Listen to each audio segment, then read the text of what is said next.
Welcome, creative friends. Ed and Edie here, coming at you with a project share today. These are things that I'm about to pack in my suitcase. I am about to head to the States, and part of it will be attending a creative event called Crafting Through the Holidays. One of the swaps for this event was to make gratitude tags using a template, and they did provide a colour palette for use based off this Harvest Market paper range. So I purchased the paper so that I would at least have the base colours right, and this was the layout that I came up with for the tag. They did give you the template for the tag, so you can see here I've used the papers from that collection in the background, also in here, and then I've just purchased a separate style of wood grain paper that I had available at my local scrapbooking store. I opted to stitch around the edge, bit rustic. I borrowed a whole lot of fall, autumn typed things from a creative friend of mine, one of which were these leaves with lots of texture on them, and I've cut them out in the colours from the collection. Each one has a different little colourway out of those three colours, but in general terms, the leaves are along the bottom, and then I've put rickrack dies underneath here, which you can barely see, but one in gold and one in a neutral type colour. And then this is a honeybee stamp, which I absolutely love. I haven't used it very much, so it was great to have this used. So lots of little critters, as the Americans call them. I've stamped it and fussy cut it out, and if you look really carefully, I've cut out the little adornments from around the stamps. Down the bottom here are some acorns and some little leaves and a little flower in there. I love fussy cutting, so that was great. That is popped up on a little bit of foam.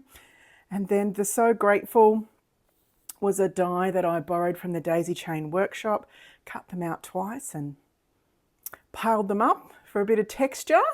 The idea with this is you will get 9 or 10 back, and then you have the option of making a gratitude journal. So you did have to make it so people could connect from the side or the top, and some room on the back for some journaling.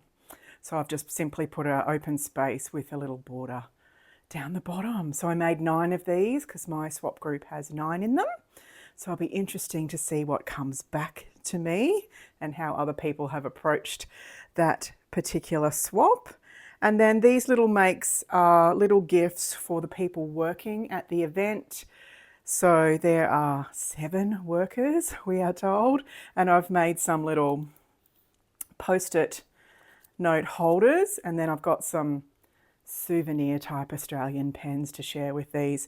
Because this is a Crafting Through the Holidays event, they are covering off Halloween and Thanksgiving and Christmas, so I've just pulled deep from my stash for these.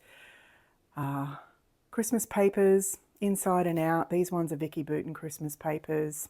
And then just piling up the embellishments on the top, as we tend to do. A nice wreath, some of the stars. And then just different types of chipboard and little puffy stickers. That's all from the one range. And then these additional Christmas ones, I used a mixed bag. I'm pretty sure this is Rosie's Studio, but don't absolutely quote me on it because I think I would have pulled things from different ranges for this.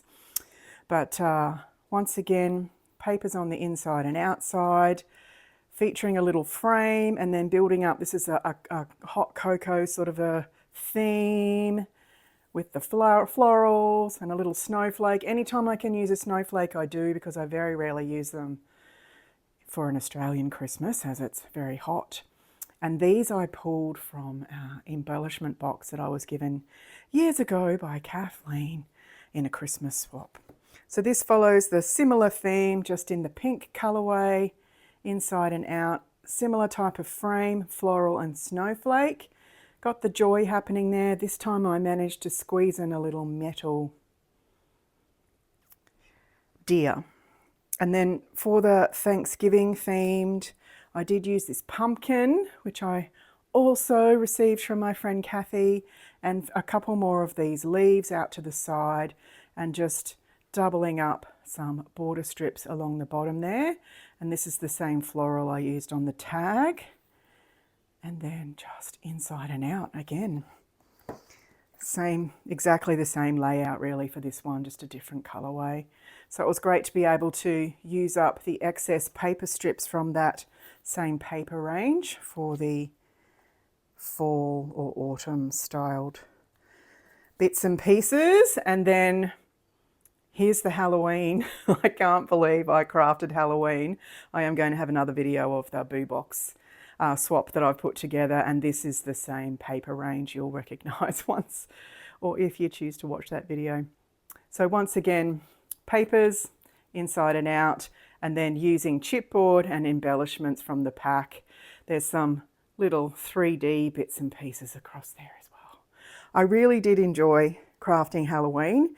It's just the simple fact that my arachnophobia keeps me away from swapping in that space because I can never be guaranteed what's going to come in the box.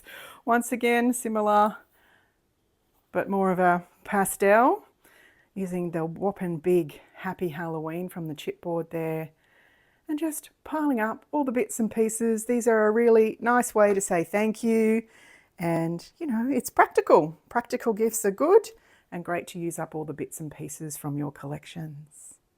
Thanks for watching. I'm really looking forward to getting these things in my suitcase, and when I return from America, I will share what I received as part of my swaps. Enjoy!